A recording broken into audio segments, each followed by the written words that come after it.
जिसने केवल एक दिन की कथा कानपुर की सुनी थी, अन्नू तिवारी।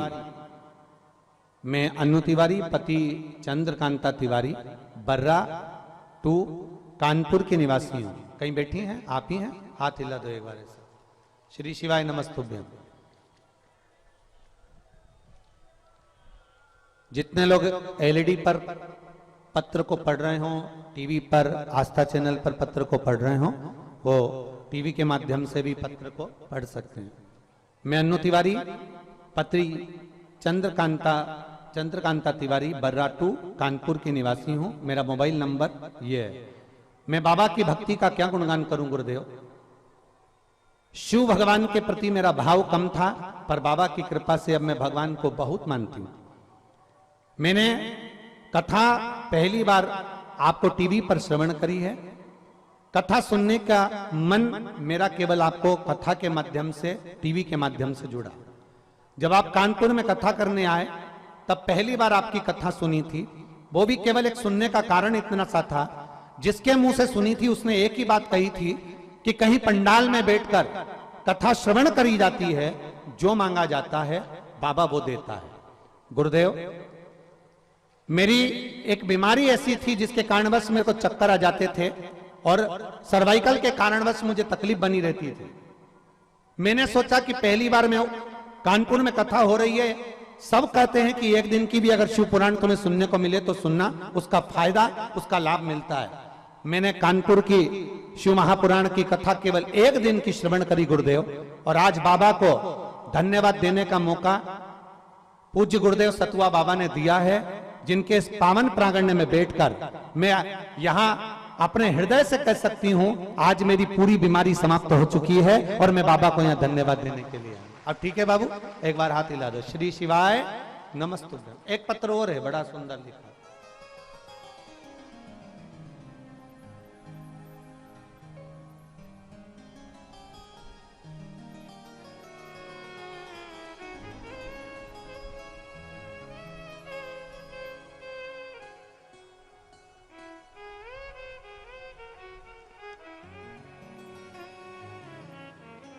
मेरा नाम ज्योति उमर वैश्य, पिता स्वर्गीय पवन कुमार उमर वैश्य, मां फूलकली उमर वैश्य, उम्र है 23 साल। कहीं बैठी हो तो हाथ हिला सकती हैं। आप ही हैं बेटा? श्री शिवाय नमस्तुभ्यम। आपने इसमें एक बेलपत्र मांगा है, पर बेलपत्र यहाँ है क्या बाबू? आजा आजा, ले जा एक बेलपत्र, जा। गुरुदेव, शायद मेरे बराबर जीवन में कोई ने संघर्ष नहीं करा होगा। मेरी तबीयत बहुत खराब हो गई थी। डॉक्टरों को दिखाया तो कोई कहता था निमोनिया है,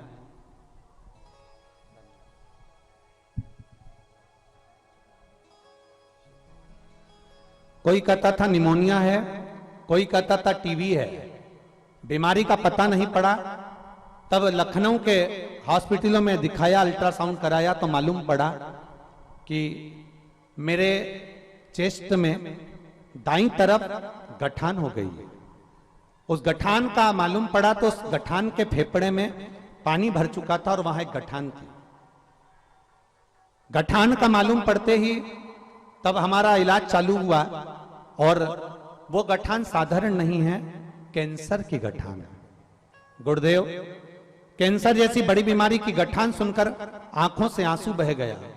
मेरा वो बीमारी के कारणवश एक तरफ पूर्ण तरह से मुझे तकलीफ होने लगी, और डॉक्टर ने बोला कि इसकी जो गठान है वो पूरे शरीर में कैंसर की गठान का पस फैल चुका है, जिसके कारणवश ये 2 या 3 दिन की जीवित रहेगी, क्योंकि इसका कैंसर 4th पर पहुंच चुका है। इसका बचना बहुत मुश्किल है। मगर मेरे भोले बाबा तो भोले बाबा हैं गुरुदेव। मैं क्या वर्णन करूं। टीवी पर आपकी कथा सुनकर मुझे बल मिला। मैं बिस्तर पर लेटी लेटी कथा सुनती थी। तब मेरी मम्मी ने 1 लोटा जल शिवजी को चढ़ाना प्रारंभ करा और बाबा का पशुपतिनाथ का व्रत किया।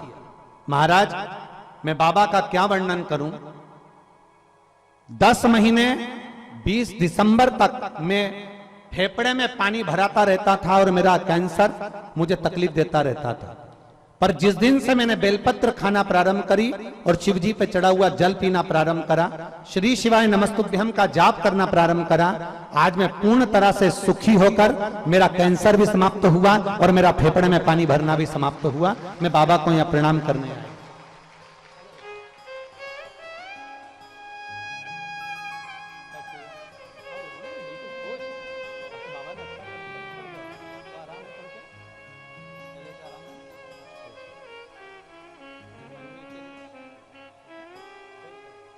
आंखों का स्पोच सब ठीक है शंभु।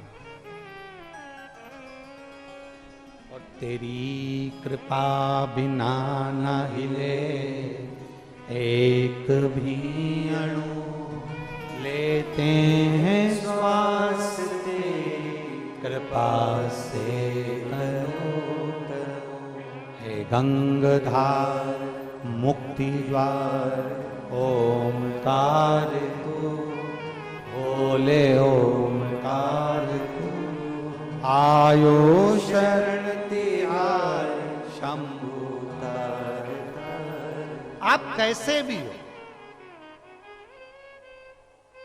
कैसे देवराज चोरी कर दिया, चोरी का धन लेकर शिव जी के मंदिर में पहुंच गए। चोरी का धन लेकर भगवान शंकर के मंदिर में पहुंचा और जब चोरी का धन लेकर भगवान शंकर के मंदिर में पहुंचा तो अभी कथा में कहा कि एक अन्न, एक धन और एक पराई नारी बर्बाद कर देती, बेकार। चोरी का धन था, शिवालय में पहुंच गया।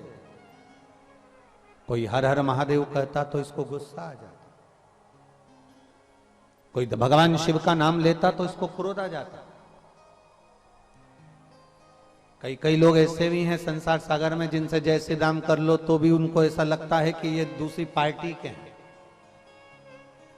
महाराज आजकल तो बड़ा विडंबना है, अगर आपसे राम राम कर लिया ना किसी से तो उनको लगेगा ये पार्टी विशेष के हैं। ना, भगवान राम ना तो किसी पार्टी के हैं।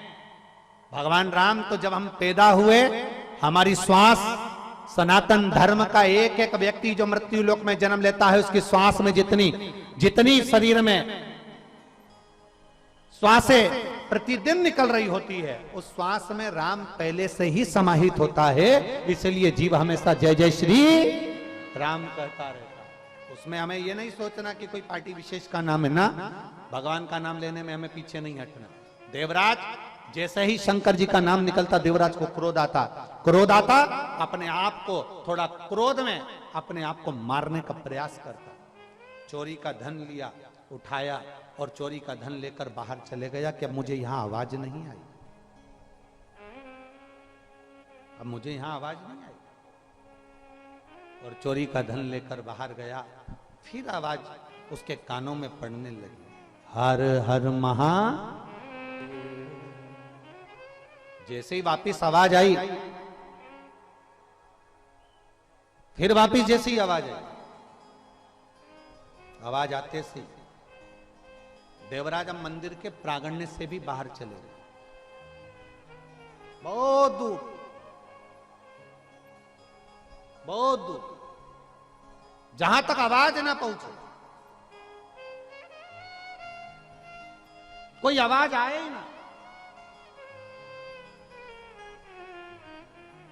शिव महापुराण की कथा एक बहुत सुंदर बात कहती है महाराज कि जीवन में अगर मौका मिल जाए और तुम्हें कोई सूचना मिल जाए कि शिव महापुराण की कथा हो रही है या भगवान शंकर का अभिषेक हो रहा है या भगवान शंकर का नजदीक में मंदिर बन रहा है या भगवान शंकर का कोई शिवलिंग है जो यहाँ विराजमान है, अगर आपको सूचना मिले तो हम तो कहते हैं प्रयास करना, प्रथम प्रयास करना कि अगर नजदीक में शिव महापुराण की कथा हो रही हो तो सबसे पहला प्रयास करना अपने घर वालों को धन्यवाद देकर कथा के पंडाल में जाकर 1 मिनट की कथा सुनना पर कथा के पंडाल में पहुंचना है। जाइए।